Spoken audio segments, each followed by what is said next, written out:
Welcome to the Standard Deviations podcast, presented by Orion Advisor Solutions and hosted by Dr. Daniel Crosby, Orion's Chief Behavioral Officer and New York Times best-selling author. Each week, Dr. Crosby interviews a fascinating new guest on a range of compelling topics, from literature to psychology to financial wellness. To learn more about Dr. Crosby's behavioral finance work at Orion, visit www.orion.com. Hello and welcome to the Standard Deviations podcast. I am your host, Dr. Daniel Crosby.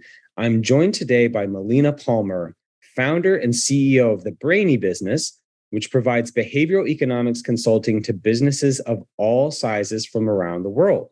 Her podcast of the same name, The Brainy Business, has downloads in over 160 countries and is used as a resource for teaching applied behavioral economics in many schools across the globe. She's the author of two books, one of which we'll discuss today and the other which is forthcoming this fall. Welcome to the show. Thank you so much for having me. So two quick notes before we get started. First of all, I am coming off of a nasty week of COVID. So apologies to all the listeners and to you who have to listen to me growl through this episode, but I'm glad that it wasn't worse than it was. And then the second thing is, let's point people to my recent appearance on your podcast, which was a blast. You reached out to me apropos of the viral tweet about Diet Coke that Elon Musk responded to. So we won't spoil anything, but do you remember the name of that episode? So actually you can just look it up. It was episode 212 of the podcast. And so if anybody wants to go to thebrainybusiness.com/212, they can find it. But for the art, I had it says, "That time I went viral, ... Okay. So yes, That Time I Went Viral, episode 212. It was a blast to be on your show. Delighted to have you here today. We're going to talk about your book, and the title of your book is great. It's What Your Customer Wants and Can't Tell You. And I'd actually like to spend a minute there because we behavioral scientists know from the literature that people are poor at describing what they want. They're bad at anticipating what will make them happy, and perhaps worst of all, at describing why they do the things that they do. And I know that you and I know that, but I find that to be a counterintuitive finding for a lot of lay people. Can you talk about for just a moment the psychological mechanisms that make our vision of ourselves so cloudy? What is it that makes us strangers to ourselves? Yeah, the main thing is really just in the way that our brain processes information across the board, which I'm guessing you've talked about on the show many times before. But in greater behavioral sciences, we talk about system 1 and system 2. I like to use the terms of being subconscious and conscious because I think it's easier for people. I think calling it system 1 and system 2 is a system 2 process, and that's a problem. So, right. But really, if you think about how many decisions you make every single day, and that's so person listening now, if you were to say, how many decisions do you make in an average day? Sometimes we have people say it's like 25 or 1,000, like going to go crazy and say it's 1,000 decisions that you make. Maybe you said 100 or something. The research shows that people make an average of 35,000 remotely conscious decisions every single day. And that's not like breathe in, breathe out, step, things like that. This is, again, remotely conscious stuff. You cannot be fully evaluating all 35,000 decisions. The bulk of those are done by your subconscious brain and processing using rules of thumb based on what has worked in the past and what it thinks is going to work best for this particular instance. Really quick processing. A lot of the times it's choosing well, and sometimes it's a little bit wonky, right? Not exactly what we think we would do or should do. And then our problem being that the subconscious and conscious brain, don't really talk the same. They don't speak the same language. They don't talk to each other. So even if you ask someone why they did something, you're asking the conscious brain why the subconscious made a decision that it did, and it just doesn't know. And like you said, in the literature and research, you can essentially see the brain lying to itself, trying to explain why it did something, because the conscious just doesn't know. But yeah, the behavioral science helps us to know those rules so we can know what people want and can't tell you, as I have in the book. So I wrote about the number of decisions that we make each day in the Behavioral Investor, and I remember being shocked. I mean, I arrived at the same number that you did, and remembered it being shocked because I would have maybe put it in the hundreds. Right. And we learn from the literature that we make hundreds of food-related decisions today. As I sit here drinking my tea, trying to nurse this throat back to health. But we make a couple hundred food-related decisions today, to say nothing of the various other clients, and we're tired.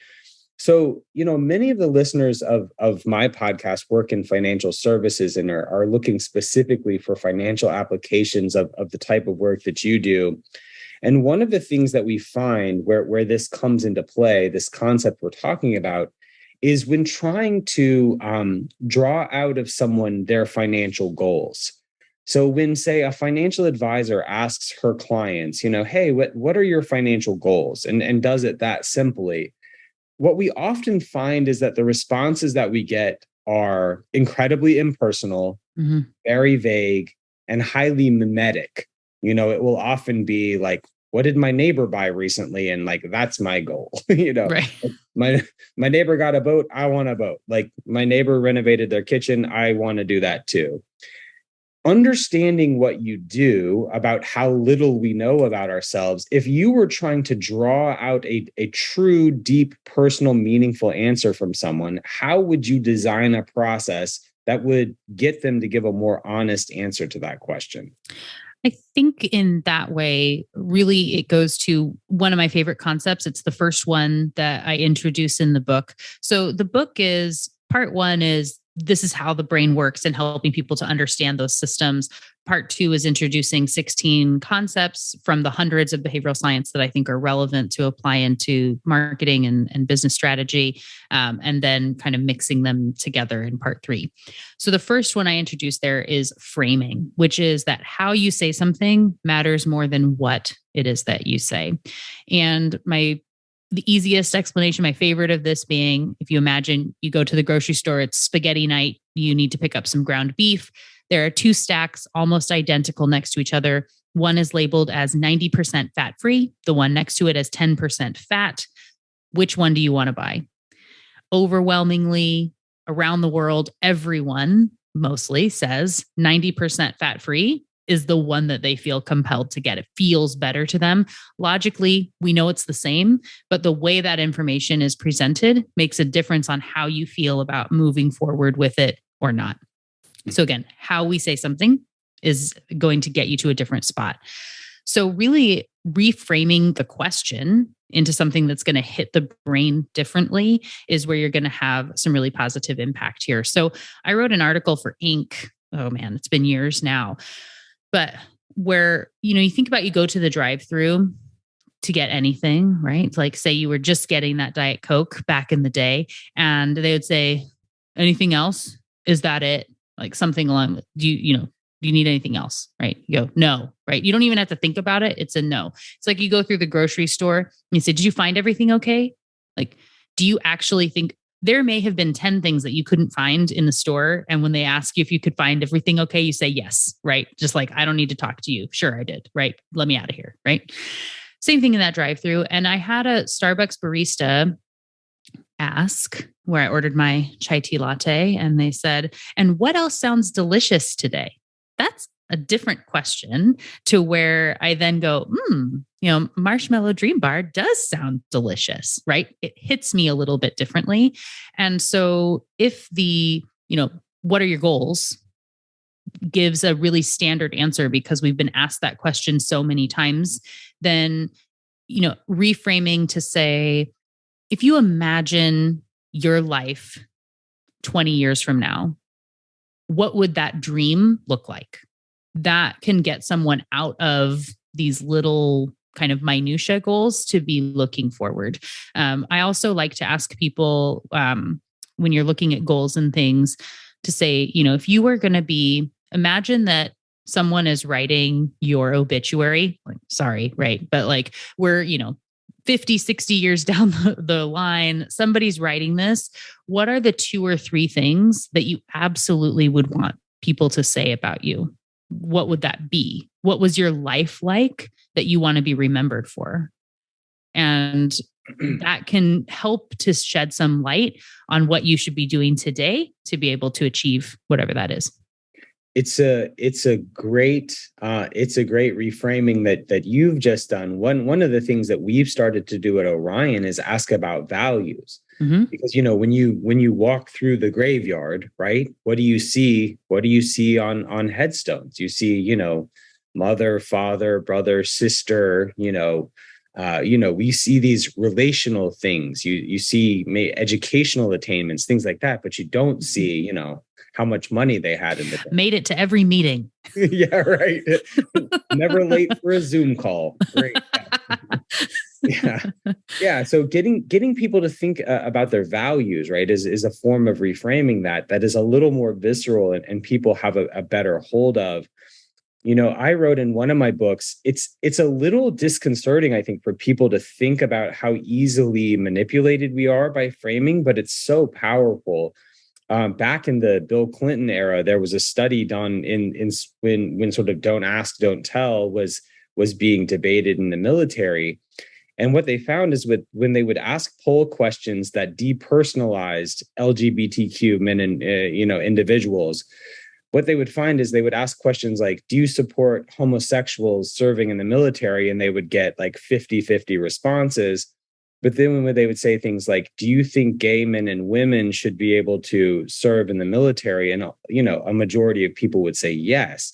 And so you think there shouldn't be this enormous difference, but a very small tweak has a very dramatic impact in how people think about it. And it's, we really can't be too careful with how we think about this. And the other thing that I loved about your example was just breaking that dance of sameness, right? Like we have can I help you with anything? No, just looking. Did you find everything all right? Yes, go away. Just sort of these, these same thing. Yeah. Yeah. These rote, staid, unimaginative questions. Anything you can do. We'll talk about surprise and delight in a moment, but anything you can do to kind of break people out of that dance of monotony, I think is a powerful plus for your business. For sure. Yeah, you talked about the format of your book, and I'm glad you did. And I loved chapter 2 of the book. I learned a lot because you talk about, you begin that chapter by giving some examples of how brands go to great lengths to sort of construct a brand story and give this air of authenticity. Mm-hmm. Now, my favorite thing I learned in chapter 2 was that Barbie is from Wisconsin. Right. Yeah. Barbara Millicent Roberts is, she has a full name. Yeah. Which you now know. So Barbie has this full backstory, and she's from Wisconsin. So I learned that. You talked about this hotel that imported marble from Italy, even though, probably 99% of people would just see the marble and not know the whole backstory. Right. You get the brilliant example of the Harry Potter movies going to sort of the trouble of doing hand-painted posters instead of using digital shortcuts or photos. When you think about building brand from a psychological perspective, what are the hallmarks of a psychologically sophisticated brand? And what is sort of the psychological impact of this authenticity? Mm-hmm. Well, I mean, if you think about the way that we filter information, and in that chapter, I believe it talks about too, if you were going on a first date with someone, right? So you got a blind date with somebody and you are absolutely evaluating all the super tiny nuanced stuff of if this person is a hero or a zero, are you worth my time or not?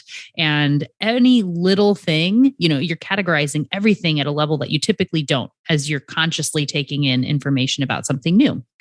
And, that person might slurp their soup in a weird way where you say, no, like I cannot live with that for the rest of my life. Like they could be great in all these other ways, but that one thing, you're just over it. Right. But let's fast forward now. Like I've been married for many years now. And I wouldn't say if my husband was to randomly slurp his soup, he's not out in the same way as something that, he has been established as my favorite. He's my favorite human in the same way that we have our favorite brands out there. And, once a brand has made it to that favorite status, if I say, which ones are your favorites, you maybe have some that come to mind. Commonly, Disney comes up, Amazon comes up, depending, and varies over time. But you see Zappos and whatever else that people have as their favorites that they think of. But you didn't necessarily have to evaluate why it was a favorite. It's become a kind of conditioned response for you at this point. And that brand could slurp the soup a few times and still be your favorite. Whereas one that's new to you, that's a little bit, something feels off when you have those evaluation points, you can just sense it, right? And that's like method actors, being able to bring in that you can tell that something is wrong. Even if you can't articulate what it is, it just feels bad. And that can be the same thing with a brand. If they haven't thought things through to where Barbie is a person, right? And she has a full identity, and you can say, yes, Barbie would do this. No, Barbie would never do that. Even though Barbie has a million different jobs, it's all within like who Barbie is. And if something weird was to happen, I give the example of if Disney was to start making slasher movies that are available on Disney Plus, you would have a bunch of people that are upset because that's not what Disney is about, right? So really owning that brand is important. And there's a level, the brands that take it to that next level where we get to feel smart because we noticed how thoughtful they were. Pixar, I think, is great. And Marvel does this too, of leaving Easter eggs from other movies in movies that get you excited, right? If you're a true fan, you get it. And so, Pixar, one of my favorite pieces is at the end of Monsters, Inc., when Boo is taking Sully through her room and showing all of her toys, she hands him a Nemo fish and a Jessie doll. And there's like the little Pixar ball. Monsters, Inc. came out years before Jessie was part of Toy Story or Finding Nemo was even promoted, but they were working on those movies. And knowing that was something that was going to be a value point looking back years down the line, that level of thoughtfulness says something about a brand that we like and can really resonate. So I think this is such a powerful concept. So I'm out in California right now. I'm taking my kids to Disneyland for the first time ever because I'm a bad parent. Yeah. So, if left to my own devices, it would never happen. But since we're going to be right here, I think we're gonna make it happen. And we've been having this debate versus inside the park or outside of the park with respect to the hotel. And the hotel inside the park is literally 4 times the cost. Mm-hmm. It's about a third of a mile walk versus being right there. And so it's not a very long walk for the price differential. And yet we're going to stay inside the park. Why? Because the park has faucets that are shaped like Aladdin's lamp and a lamp that's like the lamp from Beauty and the Beast. And it's just like all these little touches that are the difference. Mm-hmm. And, I tell the story of when we moved to Atlanta, we always used to stay at the Ritz-Carlton while we were home searching in Atlanta, because my kids were upset about having to move and we were trying to get them excited about the new place. And the Ritz had Georgia peach flavored jelly beans. And so we paid 3 times as much to stay in a hotel where they could get excited about Georgia peach jelly beans. And so I think for business owners, it's really less about, some extravagance. I mean, sometimes it's the faucet, sometimes it's the jelly beans that are the difference between being a forgettable brand and a very memorable attentive to detail brand. For sure. Yeah. And I know you mentioned that we'll potentially talk about surprise and delight, but bringing Disney in, I talk about Disney also in the chapter on the peak end rule. So when we talk about experiences and you look at an experience that people have with you, this is where it can feel very overwhelming to think about your customer journey and all these different points, and there's so much, and where do you even start, right? So good news is, because the brain is using these rules of thumb all the time, lots of research has found that there are only really 2 points that matter when we're evaluating overall experiences. Knowing we need to get past the like slurp the soup stage. I sort of bumbled through that, but you know what I'm saying at the beginning. Then it is the peak and the end. And the peak can either be positive or negative. So one of the things that brands will often get wrong is not knowing their true end point of how someone is experiencing them. So it's not necessarily when someone leaves or you hang up the phone, right? There's something else that's happening past that about interactions with you. And in the case of Disney, for Disneyland, and this was decades ago that they did this work, they realized it was not when people leave the park that the experience of Disneyland ends, which seems a little bit weird, but they worked with Kodak. And if you remember back in the day when we had to actually take our film to go be developed and wait for days or weeks to get the film back from your trip, looking at those photos and remembering was the real endpoint of a trip to Disneyland. And so what they did is they worked with Kodak to find out what colors were going to pop the most to help those images, those photos to be an amazing experience for people. And they painted the ground and walls of things, all these bright colors that were going to really look best on Kodak paper when printed at Walgreens or whatever.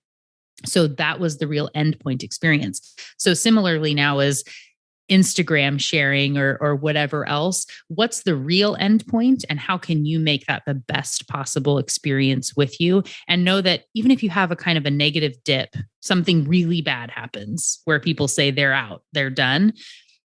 It doesn't have to be the end just because they're saying they're maybe done or it's the end. You know, how can you make it a little bit better? How can you look at optimizing and have this just be a negative peak that you can combat and it'll just wash away over time? If you reframe and think about the longer experience, it can help those customer journeys to be more likely to be good ones. So we're kind of in the thick of surprise and delight. So we're just going there now.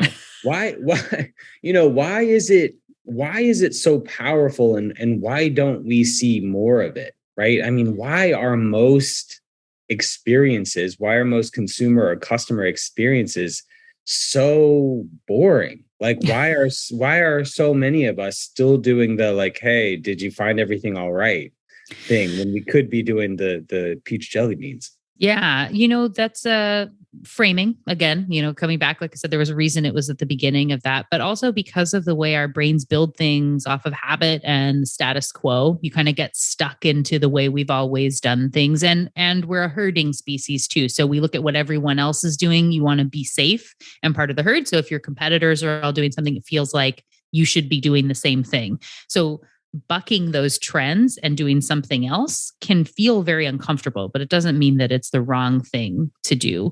The other thing is often companies are measuring the wrong thing to try to achieve what they think that they want. So loyalty is a very big indicator of profitability. Having loyal customers can make it likely that they're going to spend a lot more with you.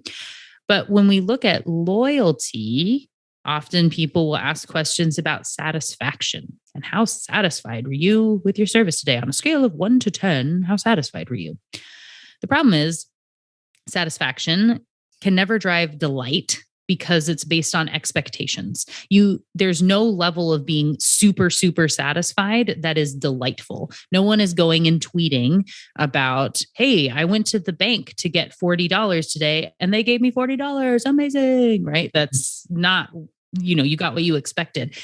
If they have something unexpected, like you only gave back $30 and said, no, I gave you 40, you're wrong, right? I'm very unexpectedly upset. And that could be something I would be going to tweet about.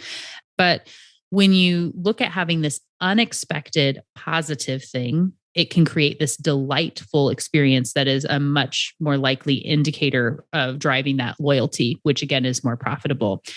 But it can't be expected, which in itself kind of becomes the conundrum. And we feel like we need to be fair in the like participation trophy world that we live in. Like everyone needs all the things all the time, but double-edged sword, once it becomes expected, it can't be delightful anymore. And then it's not going to be driving loyalty. But the nice thing is, if you have prizes or things that only happen sometimes, or that's a little bit different, it can help to create this delightful opportunity that people get excited about. The brain has different chemical release that it gets over this anticipation of something, they're going to get something, or if I might win, or whatever that is, that can help create delight. So there's research on financial advisors who I work with that shows that clients who are satisfied give an average of 1 referral per decade, but that clients who are delighted give an average of 1 referral per month. Mm-hmm. And I mean, it's just like, this is becoming the theme of this whole podcast, is what can your approach to customer service do? What can your business do to break people out of being good enough and to really be exceptional and delightful? Because being good enough, to answer my own question, I think being good enough is good enough. Like you Right. can have a fine business, you can make a living, like you can not get fired by being good enough. But if you want to 10x, 100x your business and people's delight with you, it takes being unconventional. If, even in small ways, you think about the research too into happiness and what causes more happiness. You look at the research around, is it things or experiences?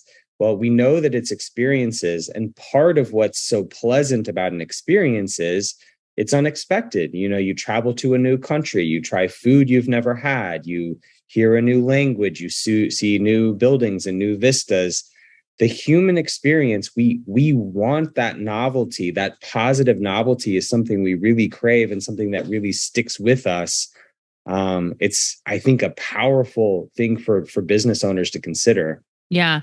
Well, that's like, so good things on this being, I know as the side of the business owner or person in business who's hearing this, and you think, well, how can I possibly be delighting everyone all the time? That feels really hard. And what I've been doing is working out pretty well. So like when something pops up, I'll do it, but it's too hard.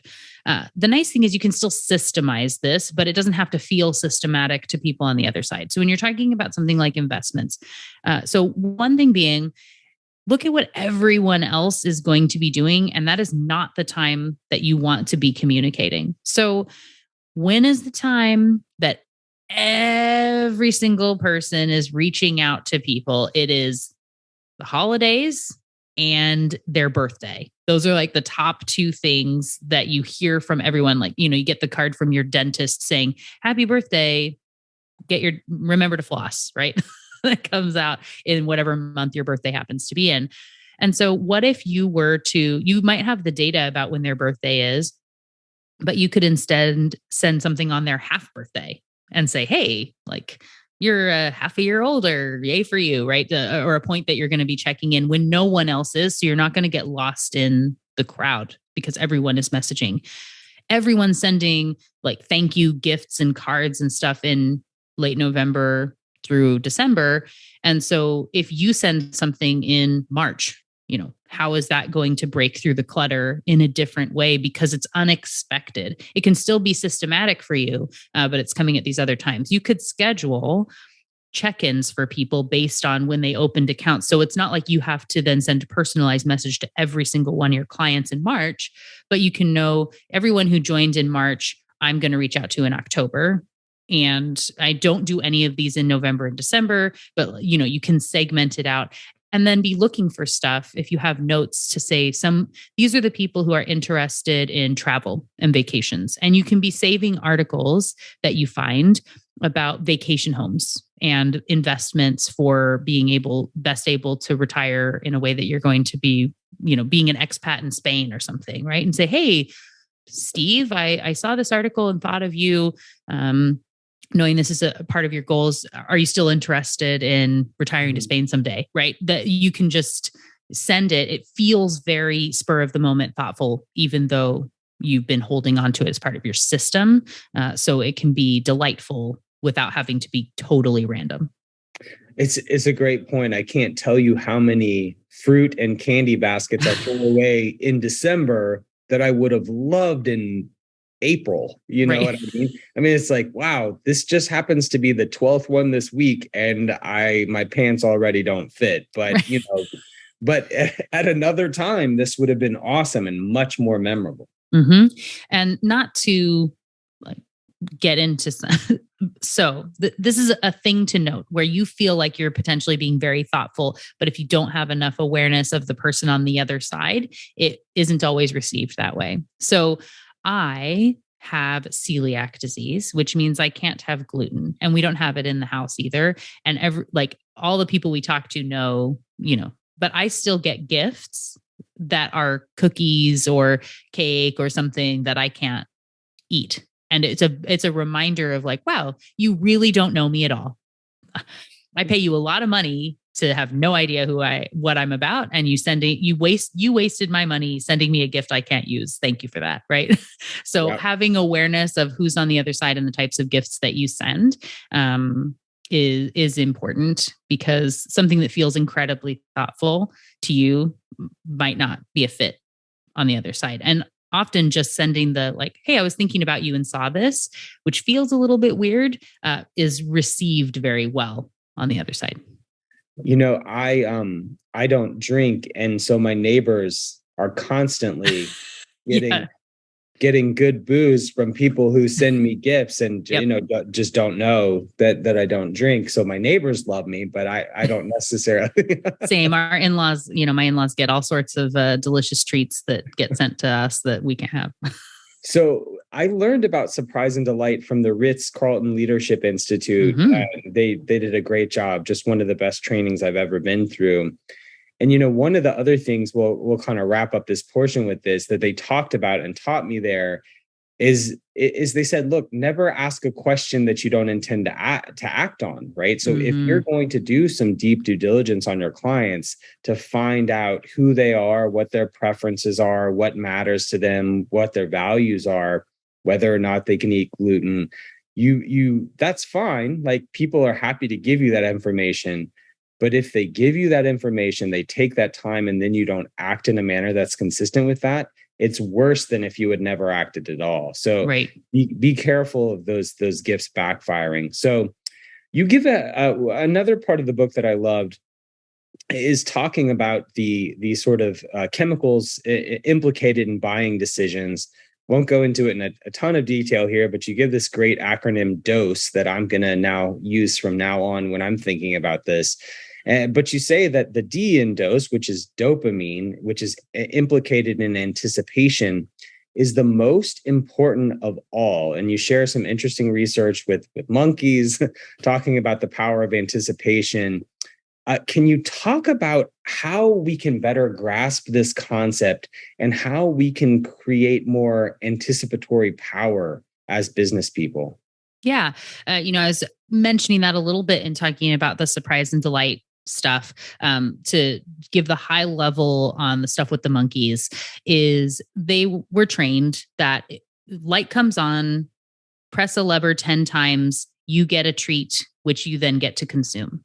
And if you think about your brain, and in this case, knowing they were looking for that chemical of dopamine, we would all think like, I am notified, like if I do some work, I get something, I do the work, the thing comes out, I consume the treat. If you imagine it's like a piece of chocolate or something, we would think we get the enjoyment, the chemical release when we eat the chocolate. And a lot of that was what they were expecting. But what they found was that the dopamine release started when the light came on. So you start to anticipate. It was highest while they're doing the work of pressing the lever, the button. And when the treat came out, it stopped. So the anticipation was really key. And what they then found is if they made it so that it only gave you the treat 50% of the time. So light comes on, press 10 times, nothing. Light comes on, press 10 times, treat. The dopamine release doubled over what it was when it was a guaranteed treat, right? So this is again in our expectation and satisfaction versus delight. That is it going to happen moment is something that we really, really love. And if you think about like playing Candy Crush, or you're watching a movie or reading a book and you're like, am I going to make it? Is the hero going to get to the end? Am I going to win in enough moves, or do I have to play this again? Once you know, you don't care anymore. You're not as intrigued. You've like made it to the end, but that buildup of anticipation is something your brain really, really loves. So on the flip side, so I know we're not necessarily talking about the second book, but it's what your employees need and can't tell you, thinking about how we work for ourselves and teams and about change and stuff at work. And knowing that our brains love this anticipation of, am I going to get there? Shows where like having lots of deadlines, being stretched thin, we may feel like we're more productive, but your brain is kind of craving that, am I going to make it moment for the chemical release that it's getting, but it's not necessarily helping you in the long run. Getting back to this consumer behavior piece, there's a 1 in 5 chance of winning. We love lotteries, right? We love this possibility that I could be the one, and we have optimism bias and things that help. So making it so not everyone gets the thing every single time can increase that dopamine release from that anticipation, which is a win, which ties into that loyalty, all good stuff. Yes, absolutely. I love that piece. So, you blew my mind a couple of times in the book, even from my seat as a behavioral science practitioner. One of the numbers that shocked me, you say in the book that 95% of our buying decisions are done habitually. I would have guessed that number was very high, but 95% seemed so high to me. And I think about that. So many of the listeners to this show are small business owners. Of course, everyone listening to the show is a consumer in one form or another. And it seems that depending on whether we're wearing our hat as a business owner or as a consumer, we either want to be cognizant of avoiding that or exploiting that. How can we, understanding then that so much of what we do being on autopilot, how can we protect against that as consumers and people who are trying to save money? And then as business owners, how can we sort of say, hey, like, how can I get my clients in a groove and keep them there? Yeah. So on the like shopping side, being knowing that because there's a limit to what the conscious brain can be handling. And when you start to rely on that subconscious habitual choice world, you want to be freeing up your conscious brain. This is why even just the simple thing where they say, don't shop while you're hungry or make sure you have a list, right? That's very important. If you don't have the list and you're trying to retain that information in your head, it can be making it that you're more likely to grab extra items and be excited about things that are scarce or some of these other things that may come up when you see them, and be more likely to get more than you need or different items than what you were needing because you didn't have a really good plan going in. And so that one of my favorite studies around that is having to do with overwhelm. And so people were, given a number to remember in an envelope. In one case, they had a 2-digit number. The rest of the people had a 7-digit number. You go through a series of tasks, and then at the end, you have to tell the person what your number was.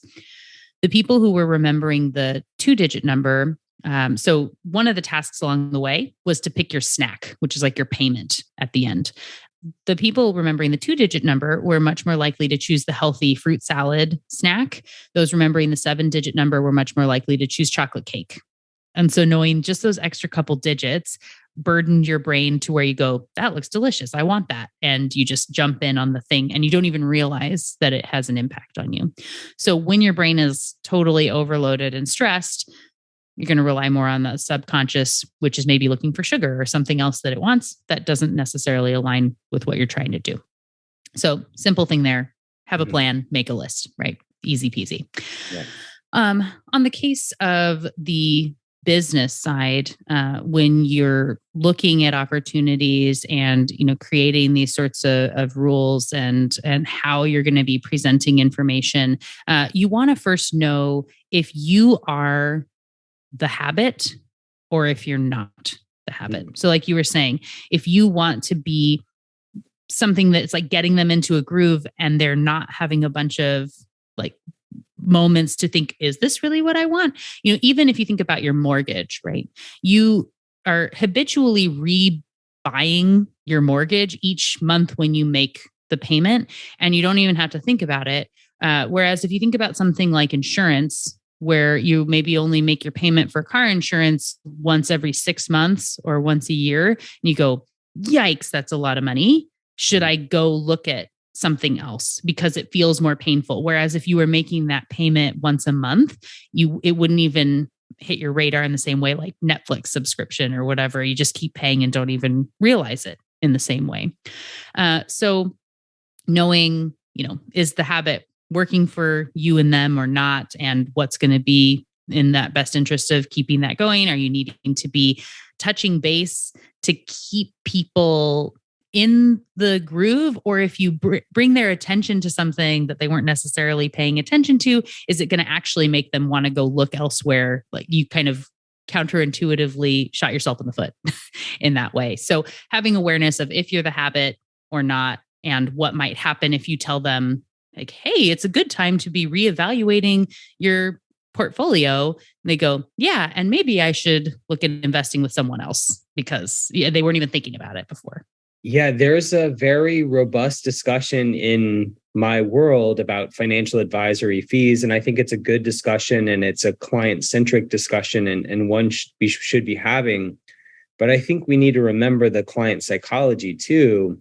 And it is a much different thing to have your account debited as a percentage of your assets every so often and have that sort of operate largely without reappraisal versus every quarter or every year having like a big number check that you have to think about and, write a check for.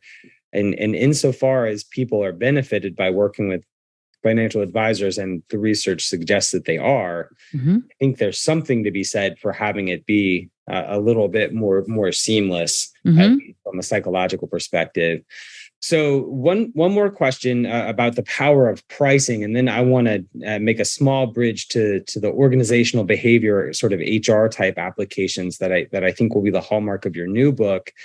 Late in the book, you talk about the power of pricing, which I think most of us look at rather simplistically at best and maybe haphazardly at worst. But it's actually really complicated and has a ton of psychological depth to it and powerful implications for how a good or service is perceived. What do you think most people are missing or misunderstanding about the psychology of setting prices? So the thing about pricing, and I have lots of episodes about pricing. I teach a class on pricing strategy. The next kind of planned book in the mix is going to be one about pricing. So there's lots to it. The high level piece being, in general, pricing is not about price. And similar, going back to what we were talking about with framing, what happens before the price often matters much more than the price itself. And so an example of this, saying if we're walking down the street, having a conversation, having a great chat here. And then all of a sudden you can smell cookies baking, right? And you go, ooh, that smells amazing. We're still talking, but we're kind of being led by our noses like cartoon characters down the road, trying to find the source of the scent. And then we get there and we see a line and they say, for today only, it's buy 3, get 1 free. And here's a sample. And, before we know it, we walk out each eating cookies and with a bag to go. In a flip of that, we're walking down the street, same conversation. Someone comes up and shoves a flyer coupon in your face and says, today only, I have, if you buy 4 cookies, you only pay for 3 of them. And, I've got samples. You're like, ugh, guy, I don't want this. How rude are you? And now we're talking about bad sales experiences. By the time we get in front of the store, see the line, smell the cookies, we're just looking up their name to write bad Yelp reviews about their service and would never, and pity those who are buying from them because we have such high standards, right? notice that the price had nothing to do with this. The first cookies could have been $3 a piece. The second ones could have been 50 cents a piece, and they might have been the exact same ones. We're definitely buying, assuming they're not, $500 cookies in the first scenario, and definitely not buying in the second scenario, even if they're the same cookies. And all the same things actually happened, just in a reverse order. We were drawing you in with that scent of the cookies at the beginning, and things were framed differently. And so knowing that it's not as much about the price, but all the stuff leading up to it, really helping to make that feel like a good decision. Yeah. So everything surrounding the price matters. And, I've found that in my own career, there's signal in price itself. I won't belabor it too much, but longtime listeners will know the story of how early in my public speaking career, I found out that I was actually losing business by having my prices set too low, such that people who had never heard me sort of assumed that I was no good or didn't know what I was talking about because my prices were so low. I actually got a lot more work when I quadrupled my prices. Yeah. And so, there's an element of people working backwards and making assumptions about the quality of a good or a service based on the price. So make sure that you're surprising and delighting your customers enough that you can charge an adequate price, and know that the price itself is a signal about the quality of your effort, Yeah, that's with, you also want to have real confidence in the price that you're stating. So if we were to say, just for the sake of argument, like you said, if you were charging $2,500 to speak before, just to use our easy numbers, right? So, and you're like, oh, it's 2,500, and then people aren't so sure about it, and you say, I'm going to quadruple my number, and now you're saying it's 10,000, and so you go to people and you go, oh, it's 10, and oh, I know that's probably a lot, and it might not feel very good, but I just jumped up, and I can give you a discount if you need it. People think there's something wrong.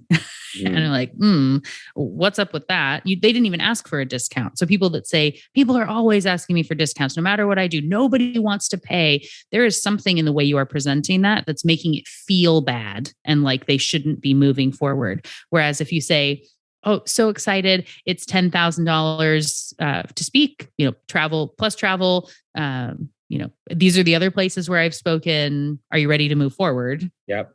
With that confidence, people go, yeah, okay, sure. Or maybe they'll say they don't have 10,000 and then you can go from there. But the confidence definitely makes a difference. No, it absolutely does. I found that out, when I was a therapist too. There was a time when I would provide pro bono counseling with a portion of my time to mostly folks from church, as sort of a service to say, hey, people from church, like you can work with someone from your faith community for free. It was a disaster because, when people get it for free, they were constantly no-showing. They didn't take it seriously. They wouldn't do their homework. And so I think sometimes we think we're doing folks a favor, especially if we work in a field like, medicine or finance, which has some big behavioral non-compliance problems to begin with.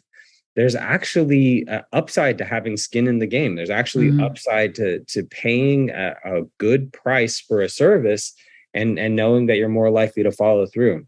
Yeah, for sure. So we got to sell some books today. So we've hopefully sold some of your first book. Let's sell some of your second book. Oh, I want you to tell us about it a little bit. And I'll ask a question that I hope is a bit of a bridge there. You talk in the end of the book about some organizational behavior principles. And I think most organizations approach problem solving in a way that has very little understanding of how human behavior actually works. And it's a little frustrating to watch. In the book, you're critical of everyone's favorite, which is brainstorming. Yeah. And you promote an alternative approach called question storming. So what's wrong with good old brainstorming, as American as apple pie? And what is this new approach that you're suggesting in its place? Yeah. So the thing about, even though it has the word brain in it, brainstorming doesn't really align with our brains. And we've all been in many a brainstorming session. The problem often is you're working on a very specific thing that you think is the problem that often is not. And I have said more times than I can count, it is far too easy to find the right answer to the wrong question. And so you want to make sure you use this question storming to ensure you're working on the right problem. Other problems with brainstorming, nobody wants to look stupid. So throwing out answers, if you don't have something fully developed yet, you don't want to be tied to something and look dumb. You think, oh, I'll work on that and bring it back at some other point. You also don't want to get saddled with the project if you have a good idea, Right. right? But then it's like, I don't have the bandwidth for this. I don't want to have to deal with that. So I'm just not even going to bring it up unless this thing tanks. And then I have to put something out there. You also don't want to get the blame if people, it's written in the minute somewhere that Melina came up with this idea that we ended up doing and it did badly. Like, I don't want to get on the hook for that. If you instead start with a statement, something that everybody agrees with, this technique is built off of one from the Right Question Institute. They have their question formulation technique that I've used to adapt into question storming. And really, if you start with a statement where everybody would say change is hard, or people have a hard time investing, or looking at the future is too difficult for people, or whatever, that you would all just say like, yes, that's a given. And then you can attack it with questions and say, well, what if it wasn't that way? When are there examples where people are really good at investing? How could we make investing easier? What if it didn't have to be this way? Or how is that a positive? Like you were saying, how is putting in the effort going to make it so they're more likely to appreciate something on the back end? How can we make that be more prominent? Asking as many questions as you can to help ensure that you're working on the right problem before you then start working on implementing these different behaviors. So the book, the first one, is again giving you those concepts to then go and look at applying. But you need this process of making sure you're implementing them in the right way. So you need to know what's the outcome you're trying to get to, what are the behaviors that need to change, and which of these levers are going to be most impactful to be really putting all your kind of eggs in that one basket to be making sure that you're, getting yourself down the line. So many strategies could work for any business. Really, anything you look at, you could probably make it work if you wanted to try it, but you don't want to be willy-nilly doing everything all the time and not be strategic about it. You want to know who you are, right? You know who Barbie is, and you can put everything into what fits Barbie as you go down the line. And there are strategies that won't work. What is that for your business? So you can be putting it all into that right bucket, moving forward. Well, you are such a great voice to have in the behavioral science community. I want to give you a chance to plug both books as well as the podcast. Listeners, if you're here already, let's face it, you're a behavioral science nerd. You love this stuff. Add one more behavioral science podcast to your repertoire. Tell us where we can get the books, which are fantastic, and tell us where we can tune into the podcast. Yeah. Well, the easiest way to find all the things is at thebrainybusiness.com. You can find the podcast and books there. The podcast is also available wherever you listen to podcasts. You can just search for The Brainy Business. The first book is What Your Customer Wants and Can't Tell You, which is the bulk of what we've been talking about today. The second is What Your Employees Need and Can't Tell You. Both are already available on Amazon. The one's on presale coming out October 2022. The other has been out for a while now. And you can find them on Amazon or at thebrainybusiness.com. Okay. Melina, thanks so much for joining us. And thanks for dropping all this knowledge today. Yeah. Thanks for having me.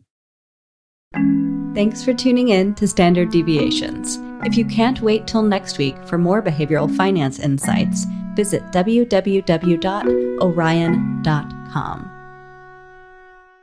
All opinions expressed by Dr. Daniel Crosby and podcast guests are solely their own opinions and do not reflect the opinion of or endorsement by Orion and its affiliates, subsidiaries, and employees.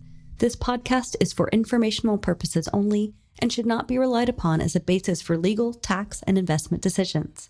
The opinions are based upon information the participants consider reliable.